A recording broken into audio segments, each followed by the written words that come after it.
Hey everyone, today I'll show you how to change your headlight bulbs on a Toyota Vitz.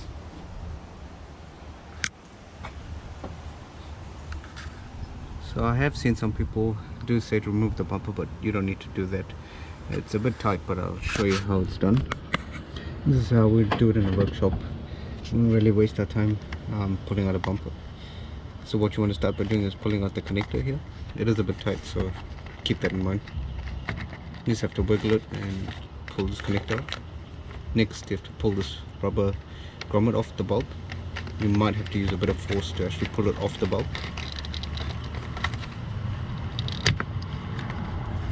When you get it out like that, you'll have to use a bit of force and actually physically pull it off the bulb. When that's out, I'm trying to show you that now you have access to the bulb. There's a spring clip here. So what you want to do is reach there, pull it out like that, and the same on the other side.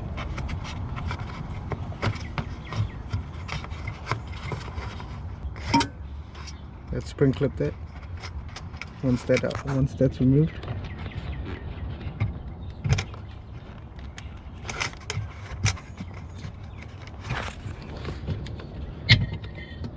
reach in there like so and just pull the bulb out.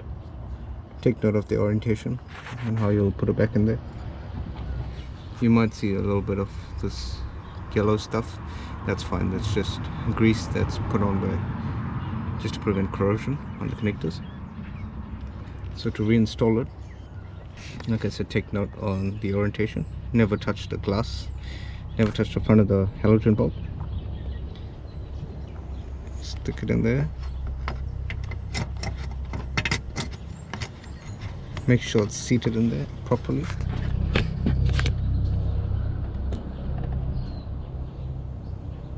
Yeah, when it's seated in there, then take this clip, put it on this side. I like to do this side first. Repeat the same thing for this side.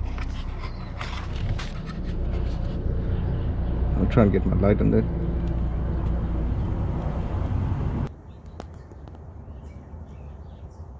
That's a close-up of what it looks like and where the clip sits. So once that's done, go ahead and take your rubber boot.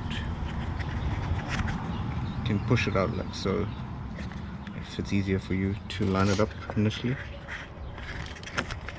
So you want this part to go over the halogen bulb.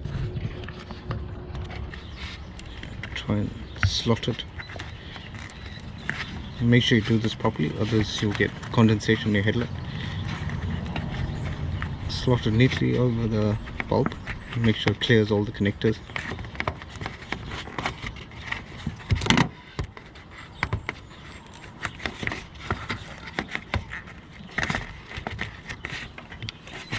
And then you pop that back like so.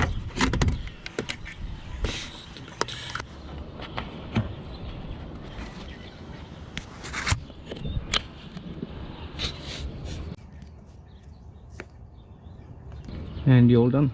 Hope this was of some help to you. This side is a lot harder, but the same thing applies. Just pull out the connector first, and then you pull out the rubber, and you'll have access to this tiny hole here just to pull out the spring clip. It's a lot harder this side, so bear that in mind, but can't really film it and show you how it's done. That's why I did the other side.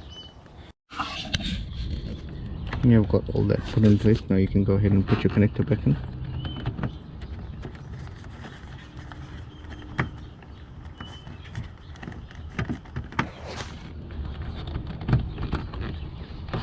So make sure you put it in properly and you're good to go from there.